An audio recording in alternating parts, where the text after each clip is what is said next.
Hello, good morning everyone. आज का जो हमारा विषय है वो काफ़ी कॉमन है और आज का जो विषय है वो है हमारा कॉन्स्टिपेशन। इस वीडियो के माध्यम से हम ये जानेंगे कि कॉन्स्टिपेशन क्या है और कौन व्यक्ति इसके लिए प्रोन होते हैं, इसका मैनेजमेंट क्या है, इसकी वजह से आपको क्या क्या प्रॉब्लम झेलनी पड़ सकती हैं, इसके बारे में बात करेंगे। तो आइए सबसे पहले जानते हैं कि कॉन्स्टिपेशन जिसे आप आम भाषा में कब्जियत कहते हैं, यानी पेट में कब्ज का होना, जिसे आप जानते हैं, उसी के बारे में आज हम बात करेंगे। तो सबसे पहले मैं आपको बताना चाहूँगा कि कॉन्स्टिपेशन क्या है। तो सबसे पहले जानिए कि अगर कोई व्यक्ति जिसका स्टूल हार्ड है, यानी उसको लेटरिंग पास करने में हार्ड लेटरिंग आता है, सख्त लेटरिंग आता है, और उसको लेटरिंग पास करने में एफर्ट्स लगाना पड़ता है, दम लगाना पड़ता है, तो वो कंडीशन आपकी कॉन्स्टिपेशन की कंडीशन है। साथ में इसमें एक क्राइटेरिया और लागू होता है। वो क्राइटेरिया ये है कि अगर कोई व्यक्ति 3 दिन या 4 दिन में एक बार जो का है लेटरिन के लिए जाता है, या हम ये कहें कि वीक में लेस देन 3 स्टूल पास करता है, यानी एक वीक में, यानी एक सप्ताह के बारे में बात करें, सप्ताह में वो 2 दिन या 3 दिन अगर जाता है, तो उसको अपन कॉन्स्टिपेशन की कैटेगरी में रख सकते हैं। तो ये तो कॉन्स्टिपेशन को हमने जाना। अब यहाँ पे एक लोगों का मिसकंसेप्शन कई बार रहता है, उसको मैं समझाना चाहता हूँ कि कई बार लोग कहते हैं कि हम 2 बार दिन में 3 बार जा रहे हैं, लेकिन पेट प्रॉपर तरीके से साफ नहीं हो रहा है। तो मैं आपको ये बताना चाह रहा हूँ कि अगर दिन में 2-3 बार आप जा रहे हैं और कंप्लीट अगर वॉवल नहीं आ रहा है, यानी पेट प्रॉपर तरीके से साफ नहीं हो रहा है, तो इसको आप गलती से कंफ्यूज कॉन्स्टिपेशन के साथ ना करिए, क्योंकि ये कॉन्स्टिपेशन नहीं है। ये पेट की कोई दूसरी बीमारी हो सकती है, जैसे आईबीएस है, जिसे आप इरिटेबल बॉबल सिंड्रोम कहते हैं, या आईबीडी है, इरिटेबल बॉबल डिजीज होती है।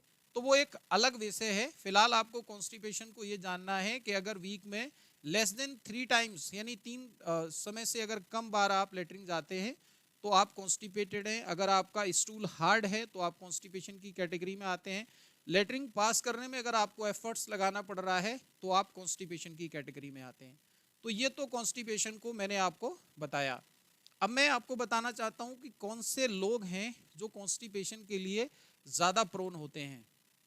तो सबसे पहले मैं बताना चाहूँगा कि जो व्यक्ति तंबाकू का कंजप्शन करते हैं, अल्कोहल का कंजप्शन करते हैं, या इनकी लाइफस्टाइल सेडेंटरी है, यानी बहुत ज़्यादा एक्सरसाइज वगैरह नहीं करते हैं, ऑफिशियल वर्क करने वाले व्यक्ति हैं, बहुत समय तक, लंबे समय तक बैठे रहते हैं, बेड रेस्ट करते हैं, ये सारे लोग इस कैटेगरी में, यानी ये ज़्यादा प्रोन होते हैं। साथ में अगर कुछ बीमारियों के बारे में बात करूं, तो जो डायबिटिक पेशेंट हैं उनमें भी ये देखने को मिलता है। थायराइड के जो पेशेंट हैं उनमें जो है कॉन्स्टिपेशन अक्सर देखने को मिलता है। ये तो मैंने बीमारियों के बारे में बताया कि इन बीमारियों में कॉन्स्टिपेशन देखने को मिलेगा। साथ में मैं आपको बताना चाहूँगा कि कुछ मेडिकेशन भी हैं, जैसे ब्लड प्रेशर की कुछ दवाइयाँ अगर कोई व्यक्ति ले रहा है, तो उस केस में भी उसको जो है कॉन्स्टिपेशन देखने को मिल सकता है। अगर कोई व्यक्ति कोई ओपियोइड्स, कुछ नारकोटिक्स दवाइयाँ ले रहा है, यानी pain killer, heavy pain killer ले रहा है, तो उसमें कॉन्स्टिपेशन देखने को मिल सकता है। ये सारी कंडीशनें जो है का है कॉन्स्टिपेशन में आपको, यानी ऐसे लोगों में कॉन्स्टिपेशन मिलेगा। अब मैं आपको कारण बताना चाहता हूँ कि कॉन्स्टिपेशन के कारण क्या हैं। तो मुख्यतः तो कॉन्स्टिपेशन एक लाइफस्टाइल जो का डिसऑर्डर है, यानी आपकी क्रियाकलाप, आपका जीवन किस तरीके से आप रोज़मर्रा के कार्य कर रहे हैं, उनकी वजह से ये होता है। साथ में आपकी फूड हैबिट कैसी है, आप बहुत ज़्यादा रिफाइंड फूड खाते हैं, आप पैक्ड फूड खाते हैं, तो उस केस में कॉन्स्टिपेशन की समस्या हो सकती है। लेकिन अगर आप फ्रूट है, सलाद है, रॉ फूड खाते हैं, यानी साबुत अनाज जिसे आप कहते हैं, उसको खाते हैं, तो आपको कॉन्स्टिपेशन नहीं होगा, या इसके चांस बहुत कम होंगे। अगर हम कुछ बीमारियों के बारे में बात करें, जैसे अभी मैंने डायबिटीज़ बताया, आपको थायराइड बताया, उसके साथ में अगर कोलोन कैंसर वगैरह है, तो उस केस में भी डायबिटीज़ देखने को मिल सकती है। तो ये एक जनरल व्यू हमने कॉन्स्टिपेशन के बारे में देखा। अब मैं आपको जो इसका मोस्ट इंपॉर्टेंट एस्पेक्ट है, इसका मैनेजमेंट क्या है, उसके बारे में बताना चाहता हूँ। तो एक्चुअली कॉन्स्टिपेशन एक सेल्फ क्यूरेबल जो है डिजीज़ है, यानी आप इसे स्वतः ठीक कर सकते हैं। अगर आप प्रॉपर तरीके से आपका एक्सरसाइज करते हैं, डेली रूटीन आपका प्रॉपर रहता है, एक सफिशिएंट मात्रा पानी की पीते हैं, यानी 3 से 4 लीटर आप पानी पीते हैं, फूड में जो है आप फाइबर रिच डाइट लेते हैं, सलाद लेते हैं, सब्जियां खाते हैं, तो इस तरीके से इसे आप जो है ठीक कर सकते हैं। ज़्यादातर लोगों में इसमें जो है दिक्कत नहीं होती है, साधारण चूर्ण लेकर के भी लोग इससे जो है गर्म पानी पी करके भी अपने आप को ठीक किए हुए हैं।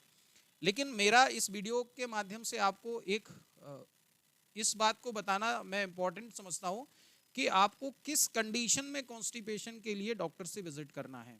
ये बड़ा इंपॉर्टेंट एस्पेक्ट है और इस पे आपको ध्यान देने की जरूरत है।